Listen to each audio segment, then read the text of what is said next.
Hola amigos del Seminario Diocesano de Guadalajara, les saluda Giovanni Antonio Camarillo Rubio.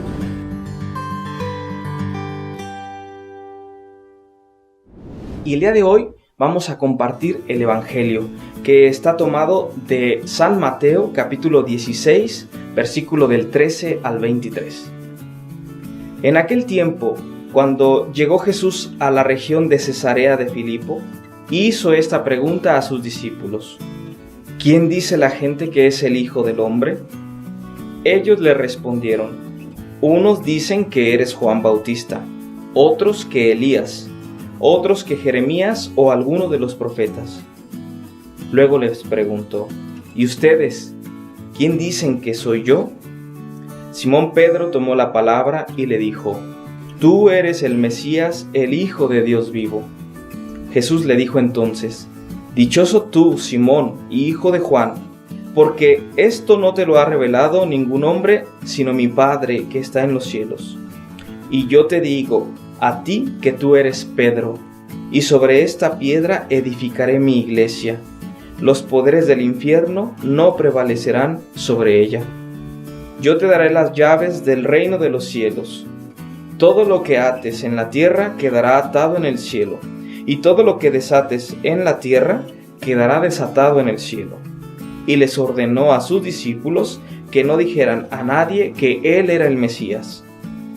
A partir de entonces, comenzó Jesús a anunciar a sus discípulos que tenía que ir a Jerusalén para padecer allí mucho de parte de los ancianos, de los sumos sacerdotes y de los escribas, que tenía que ser condenado a muerte y resucitar al tercer día.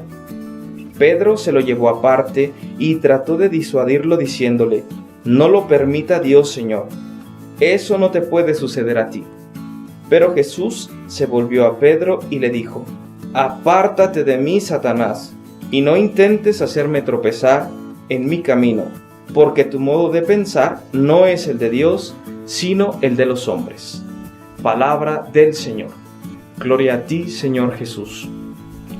Hermanos, en este día estamos escuchando un evangelio sumamente eclesiológico. Nosotros debemos de centrarnos en el evangelio en dos figuras: Cristo y Pedro. En estas dos figuras principales que este evangelio nos presenta, vemos todo el principio de la Iglesia Católica. En nuestro Señor, por la actitud, la intención de fundar una iglesia. Cristo tuvo la intención de fundar la iglesia y lo vemos plasmado en este evangelio.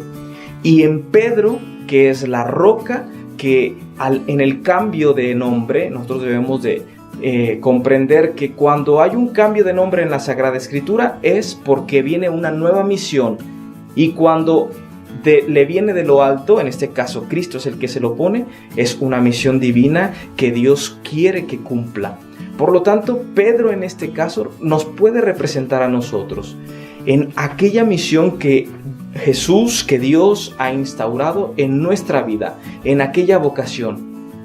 Pedro no era el mejor de los discípulos, no era el discípulo más noble, no era el discípulo más preparado, y esto podría sorprender al resto de los 12. Sin embargo, Pedro es el escogido para ser la roca. Pedro es aquel que le serán depositadas en sus manos las llaves del reino de los cielos.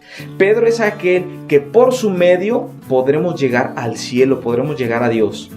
En esta actitud, nosotros como elegidos de Dios para cualquier vocación específica, debemos de ver que probablemente no somos los mejores en el campo. Sin embargo, somos elegidos, y al ser elegidos debemos de tener la confianza que la misión viene de lo alto, que la respuesta habrá caídas, habrá bajadas y subidas, pero que Dios está con nosotros. Si se ha fijado en nosotros, no defraudemos, porque la inspiración de que Pedro reconociera a Cristo como el Mesías viene de lo alto, no viene solamente de sus propias fuerzas. Eso en primer lugar.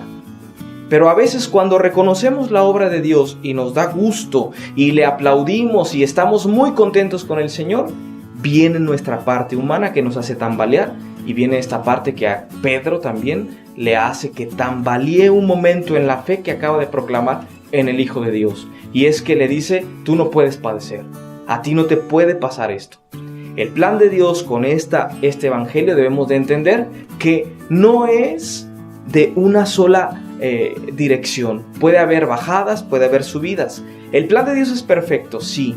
Nuestra respuesta puede ser un poco quebrantada, pero en nosotros está la confianza en Dios. Ver que en el mismo plan de Dios habrá sufrimiento. Sin embargo, Dios estará con nosotros.